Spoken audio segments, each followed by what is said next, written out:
대통령은 왜 이러는 겁니까? 하나의 반성이 없습니다. 오늘 다시 이야기합니다. 최혜병 사망 사건과 수사 외압에 대한 특검법은 윤석열 대통령에 대한 특검입니다. 그런데 윤석열 대통령이 그 특검을 2번이나 거부했습니다. 이것은 자기에 대한 거부이기 때문에 이것은 있을 수 없는 일이고 위헌이고 불법입니다. 두고 이에 대해서 우리가 책임을 물을 것입니다. 그런데 오늘 동아일보에서 큰 보도를 하나 했습니다. 동아일보 보도를 여러분에게 공개하도록 하겠습니다.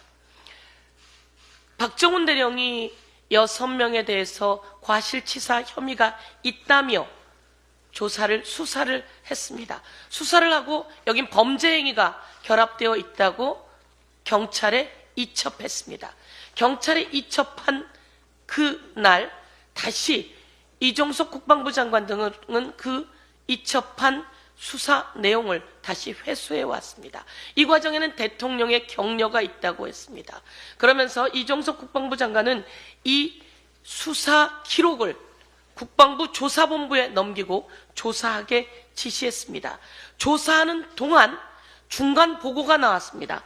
중간 보고에는 6명의 이름이 적시되어 있고 문제가 있다, 과실치사가 있다, 이렇게 조사본부가 중간 보고를 했습니다.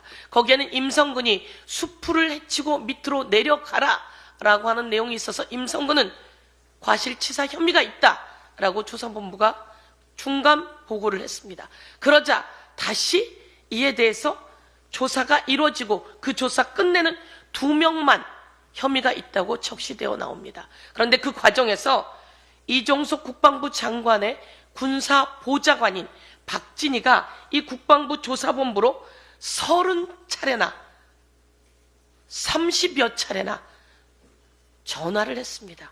바로 이것이 수사 외압입니다. 이 내용이 이번에 공수처에서 확보된 내용이라는 겁니다. 30여 차례나 국방부 조사본부에 전화를 했고 끝내는 6명 과실치사가 2명으로 탈바꿈하는 일이 일어났습니다. 여러분, 박진희 혼자 했겠습니까? 이종석 국방부 장관의 지시가 있었겠죠? 이종석 국방부 장관은 혼자 했겠습니까? 윤석열 대통령의 지시가 있었습니다.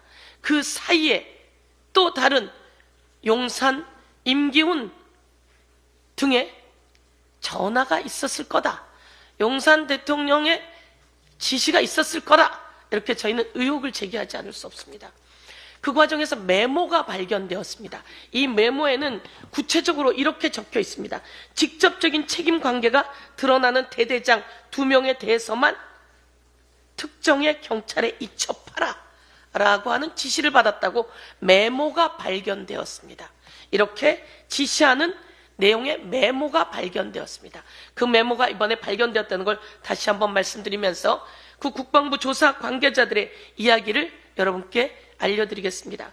최상변 순직 사건 조사 과정에서 국방부 수뇌부에 개입이 있었다라고 하는 진술을 받아내었습니다. 국방부 수뇌부의 개입으로 재검토 결과가 바뀌었다라고 하는 진술까지 공수처가 받아냈다라고 하는 동아일보의 보도가 있었습니다.